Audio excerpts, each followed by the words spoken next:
संघटना महाराष्ट्र शासन यांच्या संयुक्त विद्यमाने व श्रीमती जयश्रीताई सावंत आणि त्यांच्या सर्व टीमच्या मार्फत शिवाजीराव गेजगे सर आणि आमच्या सहकारी नंदाताई वाघमारे यांचा संयुक्त वाढदिवस या ठिकाणी साजरा होतोय। खरं बघितलं तर वाढदिवस कुणाला साजरा करावा हा सगळ्यात मोठा प्रश्न या भारत देशाच्या पुढे आहे। मला असं वाटतं की अशा लोकांचा वाढदिवस साजरा केला पाहिजे की ज्या लोकांनी समाजासाठी काहीतरी योगदान दिले। मी अनेक वर्षापासून बघतोय गेजगे सरांचं काम असू द्या किंवा आमच्या नंदाताईंचं काम असू द्या, ते सर्वसामान्य लोकांसाठी काम करतायत आणि त्यांना अनमोल सहकार्य माझ्या भगिनी म्हणजे माझ्या जयश्रीताई सावंत, माझे सहकारी मित्र महादेव बंडगे आणि सर्व त्यांच्या सहकारी मैत्रिणी यांच्या माध्यमातून या सांगोला तालुक्यातल्या वंचित बहुजन ज्या महिलांना आजपर्यंत पोलीस स्टेशन, कोर्ट कचेरी या भानगडी माहीत नाहीत, त्यांना खऱ्या अर्थानं न्याय मिळवून द्यायचं काम जर कुणी केलं असेल तर या महिला नारी शस्त्र या संघटनेनं केलं आहे। आणि याचं सर्व श्रेय मी माझ्या मते जयश्रीताई सावंत आणि त्यांच्या सर्व टीमला देतोय।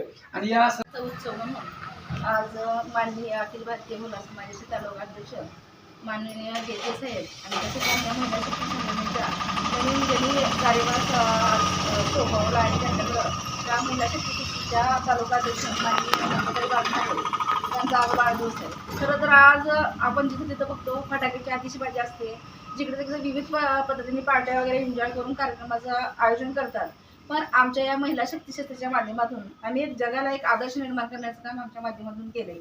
आणि हेच आदर्श म्हणजे असे जे कार्यक्रम आम्ही राबवतो, शक्यतो आमचे कार्यक्रम वृद्धाश्रमला असतात किंवा मुकबधीर शाळा वगैरे असे म्हणजे काही ज्या लोकांना आपल्या आनंदाबरोबर इतरांना आनंद द्यावा हे काम आम्ही नेहमी केले। आणि आज अशाच एक आगळा वेगळा उपक्रम म्हणून आज ज्या निराधार महिला असतील किंवा एकल महिला असतील यांना आज आम्ही साडी वाटपाचा कार्यक्रम केला आहे। यानंतर आमचा कार्यक्रम सांगोलाच्या मातोश्री वृद्धाश्रममध्ये हा कार्यक्रम आम्ही राबवतोय।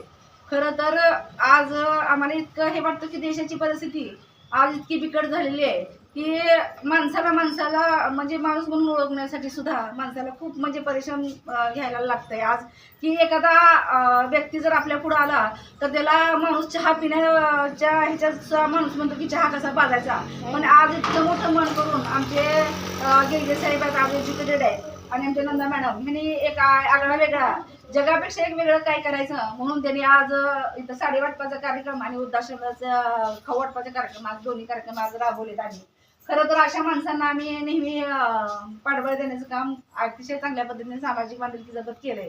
आणि आज गेजगे सरांचा वाढदिवस महिला शक्तीकडून साजरा करण्यात आला, त्याबद्दल मी सगळ्यांचा मनपूर्वक आभार मानते बसलेला। आतापर्यंत प्रत्येक अडचणीला आणि प्रत्येक माझ्या संकटाला माझ्या घरातल्यापेक्षा माझी बहीण म्हणून माझ्या पाठीशी खंबीरपणे उभे राहिली जयश्री सावंत। त्याचं मी मनापासून म्हणजे मी तिच्या मनापासून प्रथम आभार मानते। सगळ्या महिलांचं पण माझ्या वाढदिवसानिमित्त आल्याबद्दल मनपूर्वक आभार मानते। मी जे आजपासून महिला शक्तीचे तालुका अध्यक्षाचं पद स्वीकारते त्याचा मी पुरेपूर चांगल्या पद्धतीने काम करण्याचा प्रयत्न करेन। आज या ठिकाणी माझा आणि नंदाताई वाघमारे मॅडम यांचा सत्कार या ठिकाणी नारी शक्तीच्या महिला नारी शक्तीच्या तर्फे आयोजित केलेलं आहे।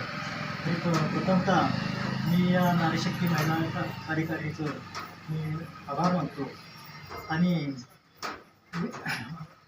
वाढदिवसाच्या निमित्तानं मी अगदी थोडक्यातच 2 शब्दांमध्ये बोलतो।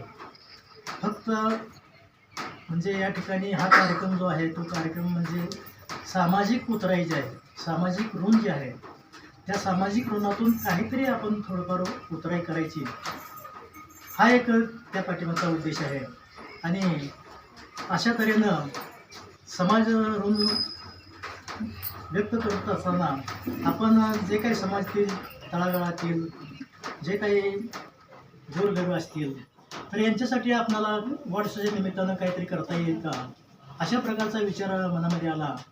आणि जयश्रीताईंनी सांगितलं की आपण साडी वाढदिवसाच्या निमित्तानं साडी वाटपाचा कार्यक्रम घेऊया, तर त्यावेळेला आम्ही लगेच त्या ठिकाणी तो विषय मान्य केला आणि त्या पद्धतीनं आम्ही साडी वाटपाचा कार्यक्रम आम्ही केला। तर अशा तऱ्हेनं या कार्यक्रमाला मूर्त स्वरूप आलं आणि सर्वांनी या ठिकाणी सहकार्याची भूमिका घेतली आणि सर्वांनी ते या ठिकाणी योगदान दिलं.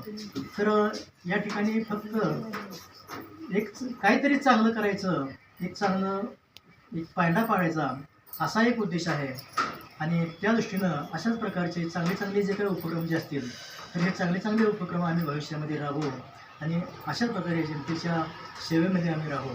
जनतेनेही आम्हाला सेवा करण्याची संधी द्यावी आणि ती संधी जर आम्हाला आली तर त्याच्यामध्ये आम्हाला खूप मोठा आनंद आहे. तर अशा प्रकारे आम्ही हे जे करतोय ते आम्ही शक्यतो कोणाला सांगत नाही. जे आम्ही करतो आहे किंवा आम्हाला काय म्हणजे त्याच्यातून प्रसिद्धी मिळावी असाही त्याचा काही उद्देश नसतो. फक्त सामाजिक कार्य जे आहे ते सामाजिक कार्य पुढे घडत राहावं आणि गोरगरिबांची जी काही गरज आहे ती गरज थोडीफार जी काय असेल तर ती गरज आम्ही आमच्या मार्फत काही थोडंफार काय आम्हाला जमेल त्याबद्दल आम्ही पूर्ण करण्याचा प्रयत्न करत असतो. तर अशा तऱ्हेनं आम्ही जे काही देतो तर ते दान केलेलं जे असतं ते दान केलेलं हे शक्यतो एका हाताने केलेलं दान दुसऱ्या हाताला करू नये अशा प्रकारची भूमिका असते. पण तशाच पद्धतीनं आम्हाला हे जे कार्यक्रम जे असतात ते कार्यक्रम आम्हाला आम्ही हे जे उपक्रम राबवत असतो. तर अशा प्रकारे सर्वांनीच या ठिकाणी आम्हाला जे काही योगदान सहकार्य दिलेलं आहे ते अत्यंत आभार मानतो. या ठिकाणी महिला शक्ती स्कीम असेल त्यानंतर त्या ठिकाणी साडी वाटपासाठी आलेल्या ज्या काही आपल्या महिला भगिनी असतील त्यानंतर काही कार्यकर्ते आहेत आपल्या भंडारी मेळाव्यासाठी आपले हे हरिहर सर आपल्या अखिल भारतीयचे कार्याध्यक्ष महादेव बंडगे सर असे सर्वच जे काही कार्यकर्ते जे आहेत ते सर्व कार्यकर्ते या ठिकाणी आलेले आहेत. त्यांनीही या कार्यक्रमाला शोभा आणली आणि त्यामुळं मी सर्वांचं धन्यवाद व्यक्त करतो. त्यानंतर ही लहान मुलं जी आहेत तर ही लहान मुलंसुद्धा कालपासून चांगल्या प्रकारे हे करून काहीतरी करण्याचा प्रयत्न करतात. तर त्यांचाही मी गोड असं कौतुक करतो आणि माझे 2 शब्द संपतो.